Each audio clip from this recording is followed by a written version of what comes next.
हाय friends, मैं हूं Manav. Welcome to movie show. भी करते हैं आपस में पॉजिटिव सर। नमस्कार। आज बहुत ही इंपॉर्टेंट क्वेश्चन हम रेज करने वाले हैं। पहला क्वेश्चन और दूसरा क्वेश्चन विद एग्जांपल तो काफ़ी इंटरेस्टिंग है।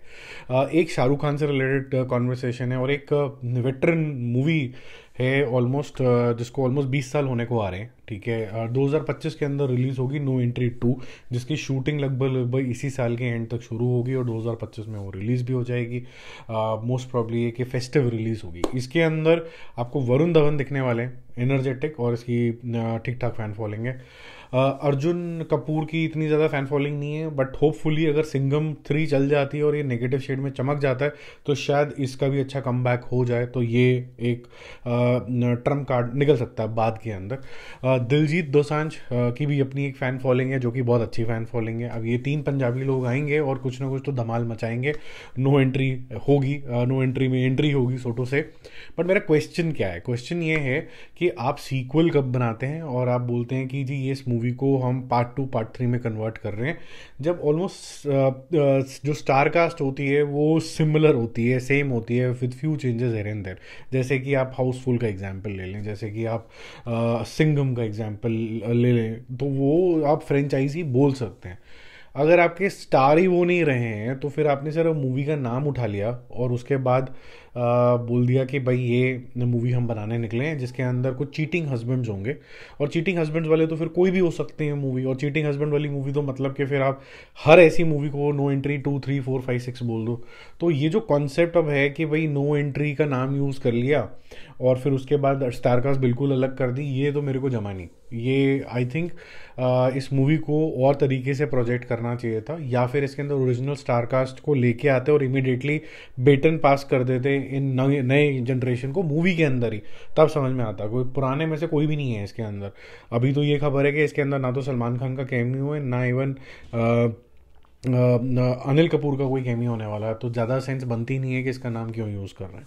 सेकेंड चीज़ जो मैं आपसे डिस्कस करने वाला था वो ये था कि कितने हद तक र्यूमर्स को बिलीव किया जाए, क्योंकि ये एक ऐसा इंसान है जिसकी हर न्यूज़ को एक फोकस पॉइंट समझा जाता है। हर चीज़ के लिए डिस्कशंस बहुत ज़्यादा होने शुरू हो जाती है। उसका नाम है शाहरुख खान। ऑब्वियसली इतनी बड़ी बड़ी हिट्स देने के बाद हर एक की एक्साइटमेंट लेवल्स बढ़ी जाएंगी। दूसरा बड़ा नाम कौन है? यश, जिसने KGF जैसी मूवी दी और काफ़ी ज़्यादा एक्साइटमेंट है। इनफैक्ट जो उसकी नेक्स्ट मूवी भी आने वाली है उसके अनाउंसमेंट्स को भी लेके lakhs and lakhs of views आने शुरू हो जाते हैं, टॉपिक शुरू हो जाते हैं। एक लुक के लिए भी लोग तरसते हैं, जो कि वो भी फेडेड फेडेड सी आती है।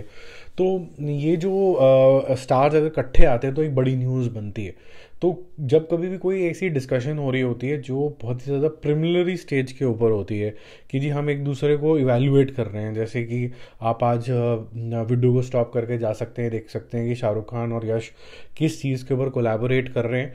तो वहाँ डिस्कशन के अंदर बोलेगा यस वो they are discussing, Shahrukh Khan is very excited for some project, Yash is also very excited for some project, they are very cautious and they will select the project with due diligence. तो अभी तो वो due diligence नहीं हुई, project पता नहीं, news पहले बाहर हो गई और वो न्यूज़ को बता रहे हैं देखो हम कोलैबोरेट करने वाले हैं। तो ऐसा नहीं होता है यूजुअली।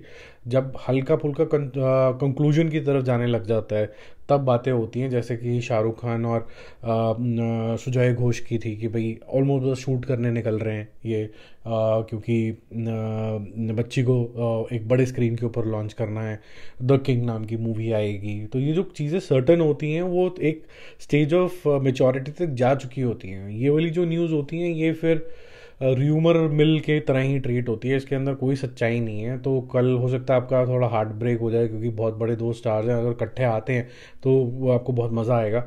दोनों हीरो होंगे या दोनों में से एक विलन होगा, कैसे होगा ये तो पता नहीं। बाकी एक और अच्छी सी इसके अंदर आपको अपडेट दे देता हूँ कि यश का लगभग जो रेम्यूनरेशन है, क्योंकि वो बिजी होगा 2 मूवी के लिए, KGF 2 भी उसको शूट करनी है और उसके बाद रामायण भी शूट करनी है। रामायण का रेम्यूनरेशन 150 करोड़ रुपए है उसका।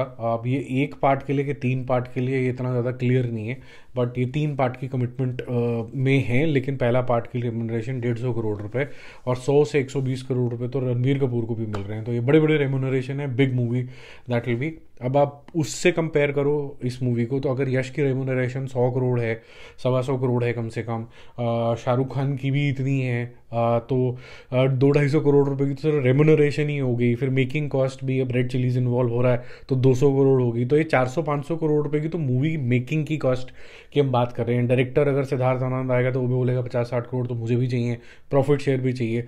तो ये मूवी अपने आप में थोड़ी सी इम्प्रैक्टिकल जोन के अंदर जाने जाते हुए आपको नजर आएगी कि इसको करेंगे कैसे, या प्रॉफिट शेयरिंग हो और दोनों मान जाएंगे चलो देखते हैं जो हमारी किस्मत जितना आएगा। बट ऐसे प्रोजेक्ट्स जो होते हैं वो थोड़े डिफिकल्ट टू मटेरियलाइज हो ही जाते हैं, क्योंकि स्टार्स का स्टेचर बहुत बड़ा हो चुका होता है और सबको कहीं ना कहीं थोड़ा सा पैसे से तो प्यार होता ही है कि भाई इतना हम मेहनत करेंगे, 2 साल प्रोजेक्ट को भी देंगे तो कितना रिटर्न आएगा। तो अभी अफवाहों पे मत जाओ, अपना दिमाग लगाओ। बाकी मिलते हैं और कंफर्म न्यूज़ के साथ। बाकी फाइटर के बारे में मैंने ऑलरेडी आपको इन्फॉर्मेशन दे दी थी, मुझे ऐसा लगता है सैटरडे संडे में जंप करेगा। जिनको विश्वास होता है हो जाए, जिनको नहीं हो रहा तो फिर वो जिस भी स्टार को प्रोटेक्ट कर रहे हैं या सपोर्ट करना चाहते हैं तो वो करें, उनकी इच्छा जिससे उनको खुशी मिले। Bye bye.